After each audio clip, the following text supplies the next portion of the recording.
আজ বুধবার 10ই জুলাই ভারতের 7টি রাজ্যের 13টি বিধানসভার উপনির্বাচন অনুষ্ঠিত হচ্ছে। তার মধ্যে পশ্চিমবঙ্গের 4টি বিধানসভায় উপনির্বাচন, রায়গঞ্জ, রানাঘাট দক্ষিণ, বাগদা ও মানিকতলা। রায়গঞ্জ বিধানসভার উপনির্বাচনে আজ সকাল 7টায় ভোট প্রদান করলেন রায়গঞ্জের প্রাক্তন বিধায়ক কৃষ্ণ কল্যাণী। ভোট দেওয়ার পর তিনি সাংবাদিকদের প্রশ্নের উত্তরে বলেন যে যদিও 2021 সালে তিনি বিধায়ক হওয়ার পরে কোনো নির্বাচনে তেমন কোনো অপ্রীতিকর ঘটনা ঘটেনি, কিন্তু তিনি আশঙ্কা প্রকাশ করছেন যে কিছু বহিরাগত নেতৃত্ব এখানে অশান্তি করার চেষ্টা করছে। এবার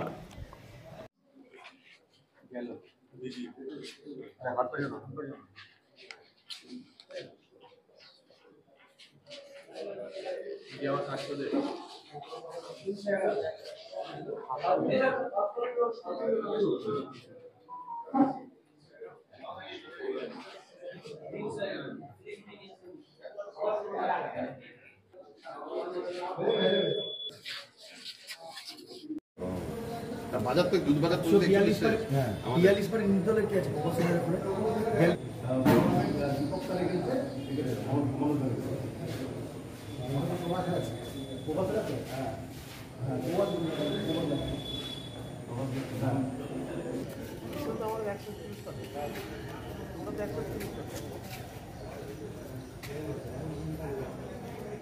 হটস্পট দেওয়া আছে।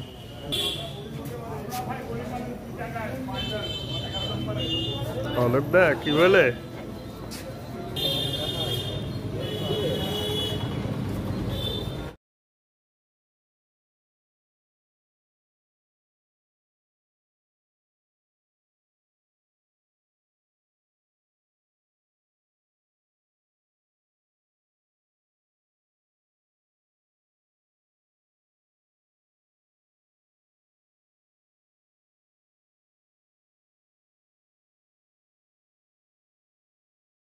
মুখে ঢুকে গেছে। ওবায়দা লোগো উঠাও। শোনাই শোনাই একটু হাতটা বাবন দেখতে পাচ্ছিস? আরে বুমটা গার্ড হচ্ছে তো।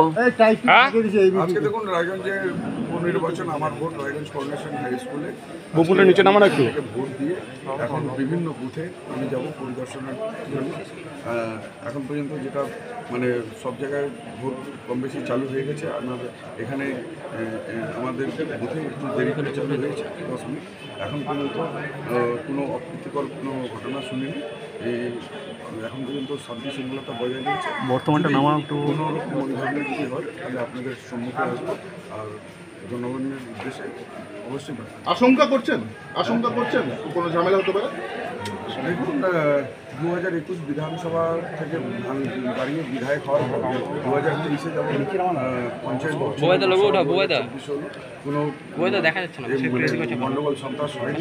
এর আগে রায়গঞ্জবাসী রয়েছে কিছু বাইরের নেতা যারা হয়তো এখন বিজেপির হাইকমান্ডে আছে, তারা যখন রায়গঞ্জে এসেছে তখন রায়গঞ্জ অশান্তি হয়েছে, সন্ত্রাস হয়েছে। শুধু আমি রায়গঞ্জে এসে বলবো আমাদের থেকে একটু সজাগ থাকবেন, সচেতন। দাদা আপনার কাছে বড় চ্যালেঞ্জ, লোকসভা ভোটে হেরেছেন দাদা, একদম পরিষ্কার। এই বিধানসভা ভোটে আপনি কি মনে হচ্ছে? দেখুন গণতন্ত্রের উৎসবের মধ্যে জনাদেশ জনগণই শেষ কথা। তাহলে জনদেশ এটা 13 তারিখ অবধি অপেক্ষা করতে হবে।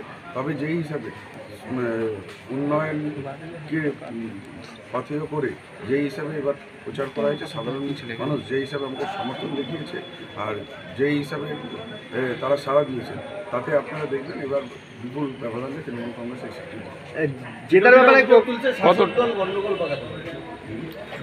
কাজ আছে, অভিযোগ তারা যেটা কতটা আশাবাদী দাদা?